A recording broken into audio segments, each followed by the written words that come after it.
Hello, I wanted to do a quick tutorial to review some of the material that we went over on Monday's presentation or workshop. I know it's a lot to go over in a class when we're also trying to practice. So here's a quick review of what we did and hope this helps. So one of the first things we talked about was using Siri. Siri can do everything and anything for you. All you need to do is make sure that you have Siri on. So if you check in your settings, go to settings, and then scroll down to Siri and search, you can see that there's all those toggles are on to use Siri. All right, so once they're on, then you can use Siri to do everything and anything, and there's different voices. So I happen to have an Australian male's voice. So let's begin with having Siri make a phone call. Hey Siri, call Triangle TechWorks.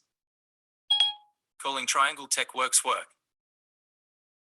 So I'm getting a call now on my phone. How about sending a text? Hey Siri. Hey Siri. Send a text to Triangle TechWorks. What do you want to say? I will see you soon. Your message to Triangle says I will see you soon. Ready to send it? Send. Okay, it's sent. Hey Siri. Directions to Target. One possibility is Target on 6 Forks Road in Raleigh, about 3 miles to your east, and it gets 3 stars on Yelp. Want to try that one? Yes. Getting directions to Target.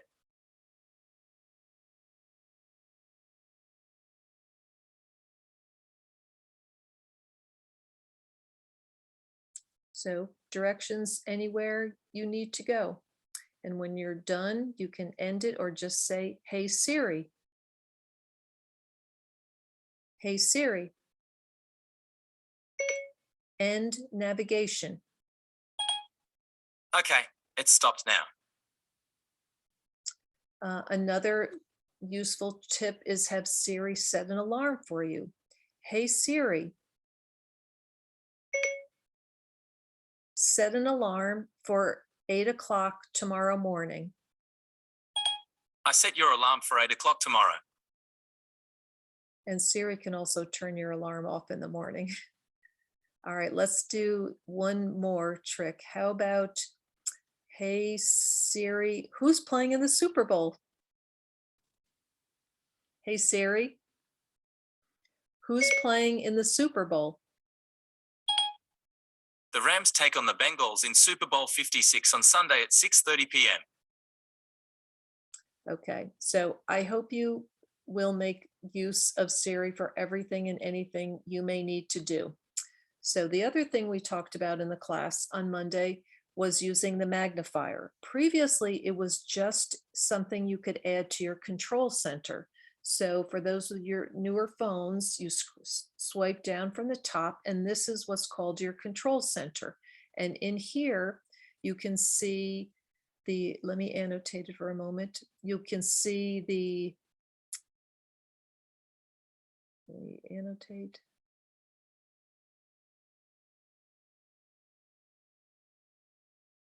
You can see the magnifier right there.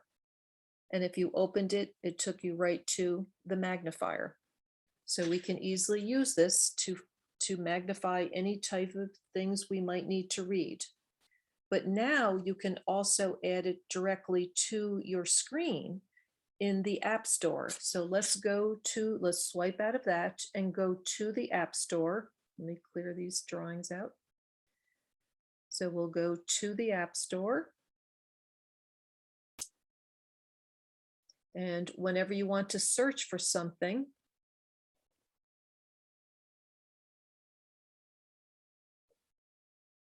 go down to the little magnifying glass where it says search, and then up above in here is where you would type the information. So I'm going to type in magnifier. And it's the second one that pops up. Whoops, wrong one.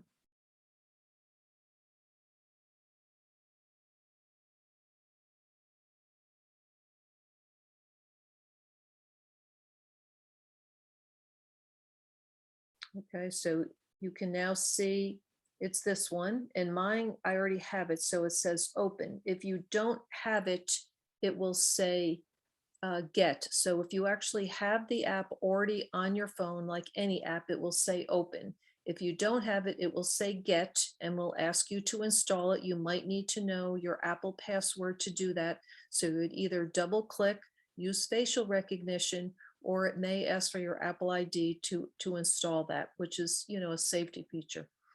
So if we open it, it takes us back to similar to the one that we had in the control center. And in here, I'm just going to practice hovering over something. So if you ever had to return anything to Amazon and you go to UPS and you have to track your item, it is very hard to read those numbers. So you can see I could make them really large. I can brighten it up by adding the brightening to it.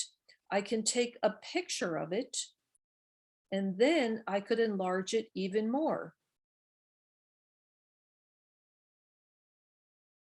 Okay, and then, and you can also save it. You could take a photo and also save it.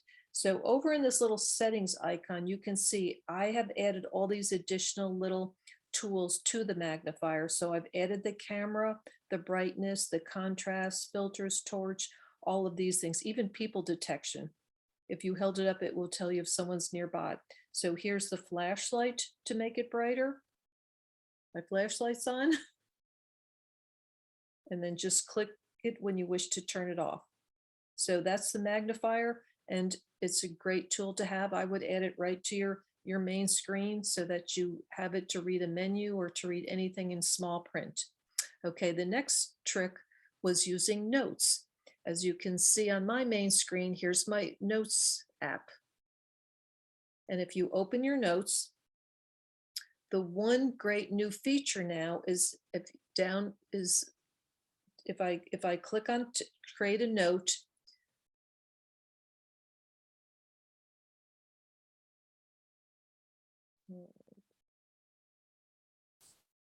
oops, let me open a new note. Okay, new note. And you now have this camera capability, which means if you needed to take a picture of something and have it look like an actual copy or a scan. So I'm going to open my camera and you can see where it says scan documents. I'm going to scan the document and you can see, let me find something better. You can see that it makes an actual, it will actually scan it for you and take the picture. I'm going to find something a little bit more better to cut. And so it has taken that. I'm going to delete those because they're not very good. Delete and delete. All right, so let me open it up again and try to get a better picture. So you can see how it actually looks like a document, not a photograph.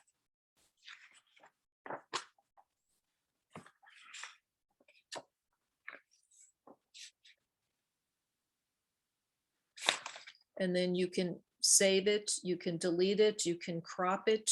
You have all these capabilities. So I could go in and sort of fix the document up a little bit to make it look a little bit better. And then click done. And now you have this nice looking document saved to your notes. So I highly recommend put useful things in there, notes, things that you want to remember. If you have a passcode, you could put passwords and other things in there to help you remember. Okay, the next trick was adding the home button, and that was a little bit challenging because I found that it was got to be a little bit of a nuisance for some, but let's just review it again. So in settings, we're going to go down to accessibility. See that about halfway down. And then under physical and motor, we're going to go to touch. All right.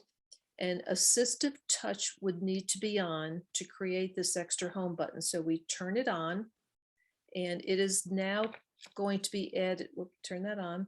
And now we can customize the top level menu, which means it's going to add it on top of your menu. So you can see I already have it on mine. All right. If I wanted to turn it off, This is for Alex and for Karen. Just turn it back off. All right, so let's turn it on. Let's customize the top level menu. All right, so on your screen, you may see other boxes on there. So I'm just going to reset it. So this will show you all the options you can add to the menu on your home screen. So for now, I'm going to delete all of them. I only want to have one. Now it does say it's Siri, but when I click on that, I can change it then to all these other options. I'm just going to change it to be the home button. Okay. So now this will become the home button. All right. And click done at the top. So now on my main screen, you can see I have this home button here. So if I was in Google or was anywhere else and I quickly wanted to go home, by tapping that, it takes me right back home. So instead of swiping down or pressing your home button, it's just a quick little way to get back home. Okay, the last little trick was to talk about adding favorites in your contacts. So your contacts are listed here in your phone, or they're listed here in your contacts. So let's open up our phone. All right, and as you can see, it opened up to my favorites. So this is where I keep all family and friends, people that I call regularly. So let's just go to all of your contacts. So click down below in your contacts. So you would select one. Let's happen to pick Alice. If I wanted to add Alice as a favorite, I scroll to the bottom a little bit and you can see here, add to favorites. And so once I do that, she would now be added as a favorite. So let's go back in and it will ask you if you want to use favorites. Their email, video, call, or message. So just use the call. And then you want to make sure you can, so that you can send them a text message mobile. So then when I go back into my favorites, I should see Alice added in here. And there she is at the bottom. If I don't want that person in there, I just go up to the top to edit. And then you can see I can easily just delete it, delete Alice, and delete. And the other thing you can do when you're in the edit mode, let me click done. When you are in edit, you can see all these little lines here, which means I could easily move one around. So I could do these alphabetically or do them in importance and just move them as I want, and then click done. Okay, that is all for now. I hope that helps you remember how to do a few more of these, and we will see you in the next class on February 21st. Bye.